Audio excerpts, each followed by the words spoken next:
Chosen one, there is a delay between what you are and what your reflection knows how to admit. The glass records edges and angles. It does not transcribe atmosphere. It can count features, but it cannot measure the way a room rearranges itself when you arrive. You lean over a sink in the morning, light slanting its ordinary gold across your face, and you see what anyone would see: evidence of sleep, the small geography of time, a man preparing to step into his day. Meanwhile, in places you have not yet entered, chairs are being nudged closer together without anyone noticing they have done it. Conversations that might have sped toward cleverness pause and choose clarity instead.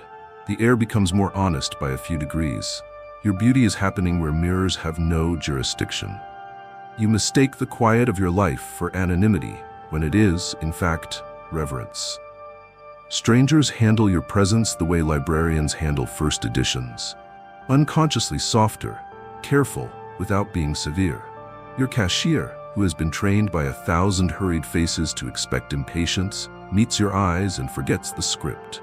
The colleague who intended a polite nod finds a story leaving her mouth that she did not plan to share, and is surprised to discover it feels lighter afterward. The friend who only wanted to coordinate logistics hangs up feeling organized and, somehow, blessed. You think these are coincidences.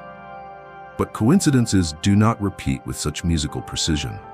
Beauty always leaves a trace, and yours leaves rooms tuned rather than stunned. The dating market is built to notice what can be photographed. The soul is built to notice what can be trusted. You have not spent your days training for the flash. You have trained for the long look. You learn to keep your voice at a temperature a human heart can hold. You learn to ask the second question, the one that arrives only when you are not waiting your turn to speak. You learn to end your evenings while tenderness still has posture, so tomorrow will not inherit a debt it never agreed to pay. These are not the things billboards are made of. These are the things that return people to themselves. The feminine body is fluent in such returns. It registers the shift the way skin registers shade on a summer sidewalk, sudden relief that requires no explanation. Beauty has been lied about for so long that the truth feels like prophecy when it finally arrives. It is not the loudness of a face, it is the coherence of a life. You are coherent. Your laugh does not have to apologize for your ethics. Your attention does not demand repayment with interest. Your admiration does not carry a trapdoor beneath its adjectives. Because the pieces of you travel together, you are legible. Legibility is rare, and rare things create demand even while they remain unaware of the marketplace moving toward them. You do not feel this movement because you are facing your day, not your audience. This is part of your radiance. Your unself-consciousness keeps your light from turning into a spotlight. There are signs, if you want them. Plans outlast their fatigue when you're included. People text you for advice and end up asking for presents instead, as if proximity itself were a kind of counsel. At tables you leave, your name becomes shorthand for the possibility of gentleness. In threads you never read, someone writes, "I felt like myself around him," and everyone else reacts as if they have been waiting for someone to say it out loud. These are not endorsements. They are confirmations that beauty can be a climate rather than a costume.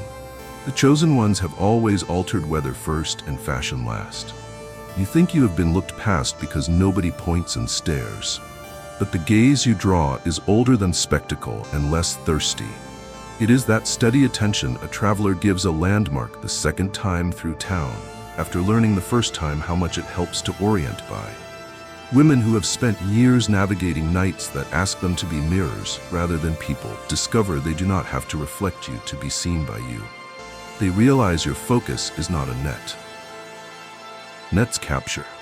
Your focus illuminates. Light is not louder than vanity. It simply lasts longer. Your mirror cannot show you how your boundaries make beauty possible. It will not reveal how your early no protects a future yes from suspicion, how your pace keeps tenderness from getting seasick, how the way you end a conversation, cleanly, kindly, lets memory preserve the best parts without scaffolding them with worry. Mirrors misunderstand timing because glass freezes things. You are not frozen, you are rhythmic. Beauty is rhythm set to ethics. It is the choreography by which care and desire keep each other honest. You carry that choreography in your shoulders and your sentences. Those who meet you feel the steps in their bones and find themselves dancing without realizing they knew how. Some days, humility mislabels itself as doubt, and you stand in front of your reflection wondering whether you are missing some ingredient the world seems sure you should be seeking. On those days, check your appetite. When praise arrives, you can hold it without hollowness. When silence arrives, you do not treat it as a verdict. When invitation arrives, you do not ask it to heal you. When rejection arrives, you do not prosecute it into a wound. This is how you know your beauty is real. It does not need to borrow anyone else's breath to keep living. It is made of decisions that match. It is the dividend of integrity, refusing to sell shares to panic. There is a kindness in not yet knowing. Unawareness keeps you from performing the very grace that made you luminous. To know too soon would be to risk curating what was meant to be cultivated. So let the mirror take its time. Let it lag behind while you keep doing the ordinary devotions that raised your reflection's value in the first place. Water before opinion, consent audible even when chemistry sings, gratitude spoken while it can still be spent, endings that leave tomorrow's solvent. Beauty built this way is not an event, it is infrastructure. Cities run better where you walk. If anyone tries to explain this beauty to you, they will inevitably reach for the wrong nouns: jawline, shoulders, style. Smile and let them. They are translating something unsayable into the language they have. The truth will keep on circulating in a dialect made of posture and presence. You will feel it only at the edges, as calmer rooms, as easier laughter, as numbers you once dialed now dialing you. Accept these as the only confirmation you need. The mirror will catch up when it is ready. Until then, keep being the kind of beautiful that quietly raises the price of cruelty and lowers the cost of being human. Chosen one, effort has a sound. The clatter of performance hauling itself up the stairs, the rustle of disguises being adjusted in doorways. Your life does not make that sound. You enter without insisting that the room announce you, and yet the room reconfigures around the axis you bring, as surely as swallows loop a bell tower. Elegance is not a trick you learned. It is a side effect of integrity, traveling at a merciful pace. You move like someone who trusts his feet. You speak like someone whose words will have to live someplace tomorrow. You look like someone who has already decided what cannot be bought. Elegance begins in listening. Anyone can perform attentiveness for a sentence. You keep it until the second and the third, until the moment when a person who expected to be charming instead becomes honest. You do not fill the quiet out of fear that it will reveal you. You let it reveal the truth, and then you treat that truth with hospitality. The feminine read this before your mouth finishes its first syllable. Your eyes don't skim for exit signs. Your posture chooses ease on purpose so someone else's story can arrive intact. You make attention seem effortless because you refuse to make it about you. Elegance lives in your timing. You end before beauty becomes brittle. You decline before resentment needs to do the speaking for you. You arrive with attention you can afford and leave without drafting anyone into curing your loneliness. Your calendar is a map of fidelity. Time reserved for work you don't brag about, rest you don't justify, friendships licensed to contradict you, play that does not need witnesses to be real. Because you are stewarded this way, you can be generous without performing martyrdom. Generosity without martyrdom feels like grace rather than theater. Grace registers as beauty long before aesthetics do. Elegance is the refusal to make appetite into architecture. You can want without recruiting a crowd to validate the wanting. You can admire without annexing. You can be chosen without turning yes into access all areas. Desire behaves better under your roof because it has been taught the house rules. Consent is music, not a checkpoint. Pace is dignity's metronome. Privacy is not secrecy, it is shelter. You keep these rules without preaching them. They show in small choices. The way you ask a question whose answer is not owed to you, the way your hand knows where not to go, the way your goodbye lands gently enough that tomorrow will not limp. Elegance is visible when you are contradicted. You do not arm your cleverness and call it debate. You do not hire sarcasm to compensate for a soft argument. You remain specific, low-voiced, proportionate. If you are wrong, you say so in the active voice, and then change the conditions that made being wrong likely. If you are right, you do not turn victory into humiliation. Rooms remember this. They remember not being conscripted into your ego's defense. They remember keeping their dignity after crossing yours. Memory is the truest judge of beauty, and yours keeps being acquitted with applause withheld. Elegance shows up in the domestic, where brand cannot survive and habit reigns. You leave a kitchen better than you found it. You return borrowed things a little improved. You put the chair back where it lives and the lid on what would otherwise sour overnight. You send the message that prevents 4 hours of imaginative worry. None of this is glamorous. All of it is the choreography by which affection remains possible. The market advertises romance as voltage. The heart purchases romance as reliability. Your life keeps the lights on. Elegance is restraint without repression. When laughter arrives, you let it travel its whole arc and rest. You resist sprinkling irony like salt on every tenderness so no one can make you feel naive. You let tenderness be brave enough to be straightforward. When admiration shows up, you rotate it like a prism so credit reaches the quiet hinges. You do not stockpile gratitude, you spend it immediately where it will become tomorrow's trust. People leave your presence with their appetite for goodness increased rather than numbed by spectacle. This is the rarest kind of beautiful, the kind that multiplies beauty. Elegance dresses itself last. Clothes are the echo, not the source. The fabric sits right because your posture does. Your posture sits right because your conscience does. You wear what lets you serve the hour, clean lines, nothing tugging at you for attention, the humility of being at ease in your own skin. What others read as style is your refusal to outsource self-respect to a brand. You look like a decision that has already been made. That look draws eyes not because it is loud, but because it is settled. In unsettled times, settledness is magnetic. Elegance moves at the speed of kindness. It makes room at the table without turning hospitality into a performance of virtue. It introduces names with the kind of precision that proves you paid attention the first time. It steps aside at the door because choreography is part of love. It chooses words sized to the truth rather than to your talent. It prays small, private prayers at thresholds, asking to lower the price of being human for anyone who has to share the next hour with you. You never say this out loud, but the room can tell. Relief has a taste, and your presence keeps seasoning the air. Elegance ends as it began, quietly. You do not announce that you are leaving so that someone will ask you to stay. You do not linger to collect compliments.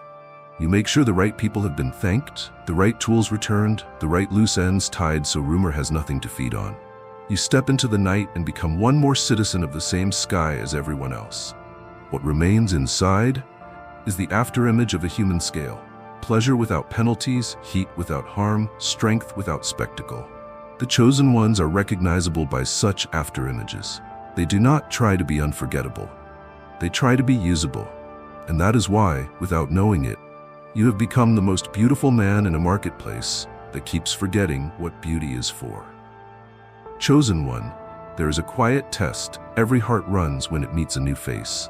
It happens faster than thought, older than language, honest as instinct. Is this presence here to feed me or to feed on me? Your beauty passes that test before you utter a word. It is not a trick of symmetry or a costume made of confidence. It is the felt truth that you are not standing in front of anyone with a net. The market has learned to polish everything. Angles, captions, even confessions. You never learned that polish. You learned texture. Texture cannot be faked. Texture is what remains when trends peel away and the day asks you to be useful. You do not know this about yourself, because real things rarely announce themselves. Bamboo does not creak to prove it is strong. It simply bends when storms visit and stands up straight afterward. You have become that kind of strength. It is visible in the way you let another person finish their first thought without auditioning your reply, in the way your laughter lands without requiring a casualty, in the way your admiration leaves the admired intact instead of indebted. Beauty presented as a show draws crowds and evaporates. Beauty that returns people to themselves accumulates allegiance without trying. You carry the second kind.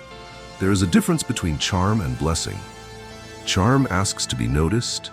Blessing forgets itself to notice. You have stopped negotiating for attention and started practicing blessing without ceremony. It is there in small frictions you remove before anyone asks. The message sent in time to spare 4 hours of imaginative worry. The chair slid back into the circle so the latecomer doesn't become a spectacle. The apology that arrives early enough to save dignity on both sides. The body knows the difference. The feminine know it first. They have met too many cathedrals of charisma with no altar at the center. Your altar is simple and working. Offerings placed there become nourishment instead of content. You will hear people try to name what happens around you, and they will reach for the usual nouns. They will say style, or jawline, or presence. Let them try. They are translating a deeper economy into available currency. The reality is plainer and more demanding. You possess a kinship with truth that makes lying around you feel heavy. Exaggeration loses its appetite. Gossip dries in the mouth. Urgency stops pretending it's important. None of this is because you correct people. It is because your life refuses to harmonize with noise. The chord you hold is in tune with what is good for human beings. Those who want that key keep coming back without quite knowing why. You are the kind of beautiful that does not confuse hunger with chemistry. Hunger flares and fades. Chemistry is a language two bodies learn to speak when neither is being drafted to prove the other's worth. Because you are not starving for proof, your desire is fluent instead of frantic. It asks, then waits. It bows to the pace of the person in front of you instead of bribing time to hurry. This is a revelation in a marketplace trained to sell scarcity as sexy. What you carry is rarer and more expensive. The promise that attraction will not invoice anyone tomorrow for what felt thrilling tonight. That promise is worth more than any angle the mirror can catch. Counterfeits cannot survive long near you because your boundaries keep the air clean. A counterfeit needs blur to be believed. You prefer edges, kind edges, visible edges, edges that protect tenderness from being drafted into drama. You say no in a tone that leaves the door unbroken. You say yes at a speed your integrity can afford. You say not yet without turning time into a trial. These are not slogans. They are policies your soul wrote after sitting with wisdom longer than convenience could stand. Policies like these make you easy to trust and hard to use. The difference is the shape of your beauty. You are beautiful too in failure. When you miss the mark, you do not become theatrical on the way to contrition.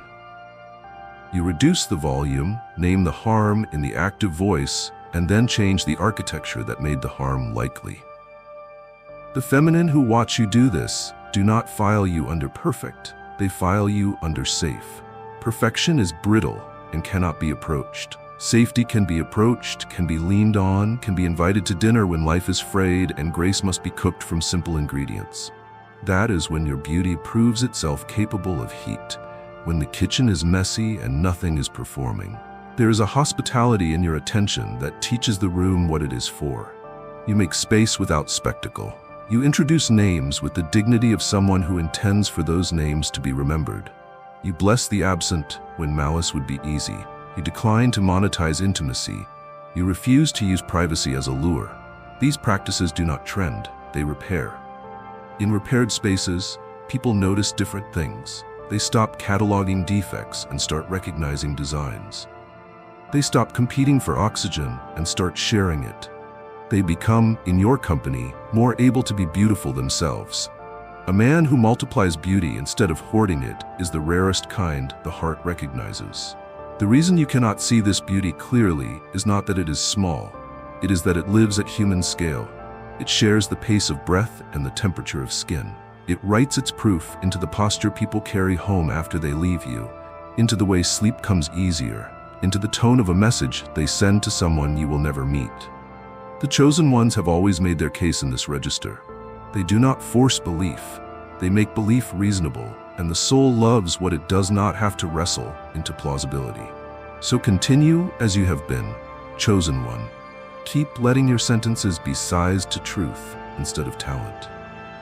Keep letting your admiration be specific enough to build on and clean enough to be trusted.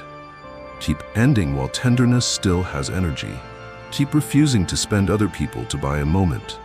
Your beauty will keep doing what it was made to do, restore. Counterfeits can be taught to glitter. Restoration is learned by apprenticeship to what lasts. You have been apprenticed long enough that your hands now know how to carry the fragile parts of the world without cracking them for applause. That knowledge is the part of you no mirror can measure and every heart can. Chosen one, the most neglected truth about desire is that it grows best in rooms where no one is being hurried. Heat without harm requires pace. You have become a steward of pace, and because of that, your stillness is not absence, it is invitation. You do not freeze a moment to control it. You hold it long enough for it to tell the truth. In that holding, attraction stops being a chase scene and becomes a choreography. That is where your beauty lives when words grow quiet. You keep the rhythm steady so the song can become itself. Your stillness does not come from emptiness, but from alignment. You are not trying to be mysterious. You are trying to be accurate. Your breath matches your intentions. Your intentions match your boundaries. Your boundaries match your care. This alignment reads as calm because friction has somewhere to go besides the person in front of you. You do not outsource your unease. You metabolize it and bring forward only what can be trusted. The body across from you feels this before the mind writes a theory. Muscles stop bracing. Jokes come less sharpened. The second sentence, the one that carries the real meaning, arrives. Desire, finally given oxygen, stops gasping and starts singing. Silence around you is never punitive. It is a guest you know how to host. You let it sit where a lesser man would interrupt to prove value. You let it wander the room and touch the walls and pick up a framed photo and ask it slow questions. When the answer comes, you do not rush to convert it into leverage. You let it be what it is, a gift, sometimes fragile, sometimes unfinished. The feminine learn quickly that their pace will not be prosecuted in your company. In such a climate, interest deepens into wanting, and wanting learns the grammar of consent. Grammar is not romance's enemy. It is romance's music notation. It tells the orchestra where to breathe. Your stillness changes touch. You do not reach to erase distance as if distance were an indictment. You reach to honor the space you were invited to cross.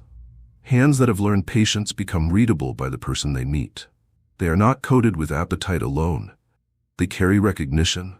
They ask questions instead of assuming answers. They know where not to go, and even better, they know how to wait without sulking when not now is what the hour requires. In a culture that has taught speed to impersonate passion, this patience is not a slowdown. It is a sanctifier. It turns contact into conversation rather than consumption. You show a different power when you choose restraint without resentment. Anyone can abstain while keeping score. You release the scoreboard because desire is not a sport. You are not collecting points. You are building a place where two lives could someday warm themselves. That place has windows that open, a lock that works, a table with more chairs than two, a calendar that protects joy from being cannibalized by urgency. You do not speak of these blueprints. You embody them in tiny, faithful ways, leaving on time so tomorrow is not asked to pay today's bill, ending a good night while laughter can still walk itself to bed, naming your intentions so ambiguity does not have to become a form of theater. These gestures seem small until you compare the relief they buy with the price the world usually charges. Your stillness also instructs attention. Eyes that are at home in their sockets do not hunt. They witness. They do not strip a person into parts to be appraised. They read a person into paragraphs to be honored. You watch without inventorying. You notice without collecting. You recognize without recruiting.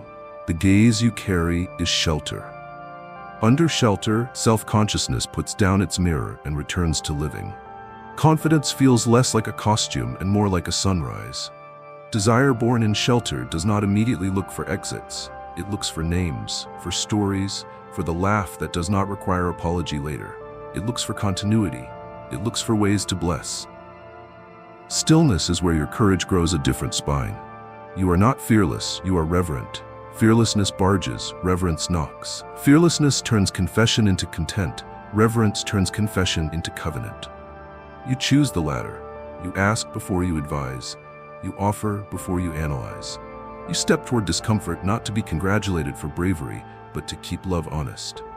When conflict appears, you do not manufacture a storm to look alive. You lower your voice, separate the person from the problem, and aim your force at what harms.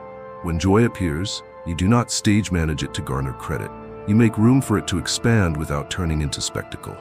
In both, your steadiness lets desire trust that closeness will not become a casualty of your mood. Because you are not rushing, you can afford precision. Precision is kindness in long sleeves. It shows up as names spoken correctly, as memories kept accurately, as texts answered in time for someone else to rest, as plans made with margins so spontaneity can still breathe.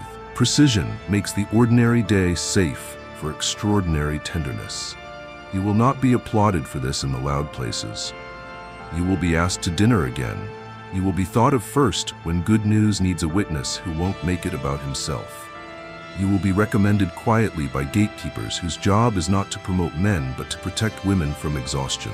They will say, "You'll be more yourself around him." At scale, that sentence creates a kind of gravity that algorithms cannot counterfeit. Notice how your stillness frees humor. Because you are not performing, your jokes stop trying to buy approval with someone else's dignity. They arrive like well-timed rain, clearing heat without ruining the harvest. Laughter that follows you home is the kind that does not need to be explained in the morning. It becomes part of a couple's folklore instead of a stain on the night. Beauty that can be funny without being cruel is the rarest kind, and it is learned at the same altar as patience. The heart trusts what makes it lighter without making anyone else pay. You may still be tempted to measure your desirability by noise, messages, glances, metrics that spike and wobble. Resist the cheap odometer. Measure instead by what remains after you leave. The friend who goes to bed earlier because the evening ended while kindness still had posture. The woman who writes an honest message to someone she had been avoiding because your clarity made honesty feel less dangerous. The room that tidies itself without being asked because responsibility was modeled without sarcasm. Desire that leaves good order in its wake is the kind that keeps growing. It is not a bonfire, it is a hearth. The path forward is simple and exacting. Keep your breath ahead of your voice. Keep your peace ahead of your reply. Keep your boundaries ahead of your invitations. Keep your gratitude ahead of your opinions. Keep your endings ahead of exhaustion. These are not restrictions. They are rights. They consecrate the space where love could one day live.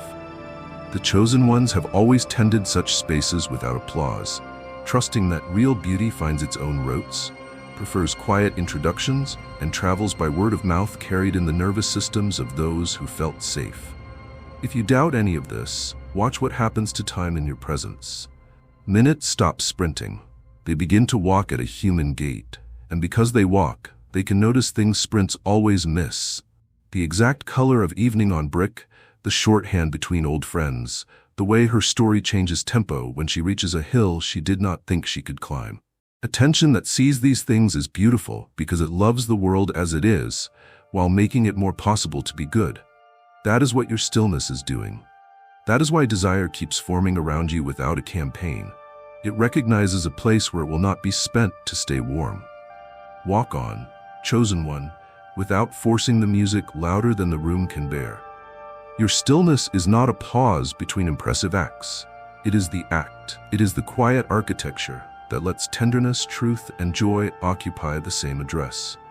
Where that happens, beauty is inevitable. Where beauty is inevitable, desire does not have to be chased. It arrives on time, knocks gently, and when welcomed, learns to stay. Chosen one, there is a beauty that does not glitter. It keeps. It keeps time with the hours. It keeps faith with the truth. It keeps company with the weary, so they need not explain themselves to be believed. You carry that kind of beauty. It is the loveliness of a promise that has learned to stand upright in every weather.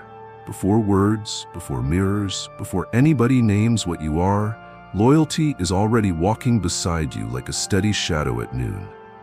You do not announce it, you enact it, and enactment is what the nervous system trusts when language has learned to sell too much. Loyalty begins with the first person you ever vowed to stay with. Yourself. Not the costume of yourself that wins evenings, but the person whose conscience wakes with you in the unlit hour. You decided, long ago and often, to refuse bargains that would spend tomorrow to decorate tonight. You taught your hunger a vocabulary larger than now and more honest than never. You let your boundaries become doors on hinges instead of walls with spikes. This private fidelity, invisible to the scroll and the crowd, is why your public presence feels like shelter. People do not know how to explain it, but their shoulders do. They lower without being told. The body is an expert witness in courtrooms where loyalty stands trial. Because your loyalty is not a leash, it is beautiful. It does not bind, it belongs. It belongs to the truth first, then to the people you love, then to the purposes you are willing to be inconvenienced for. You do not guard your name at the expense of your word. You do not keep company with flattery if it asks you to betray what you know. You do not decorate a lie with elegant manners and ask it to pass as care. Your no arrives early enough to save two people from resentment, and your yes arrives with legs under it so nobody has to carry your promise after the applause has gone home. This is the kind of reliability that turns admiration into appetite, not for spectacle, but for rest.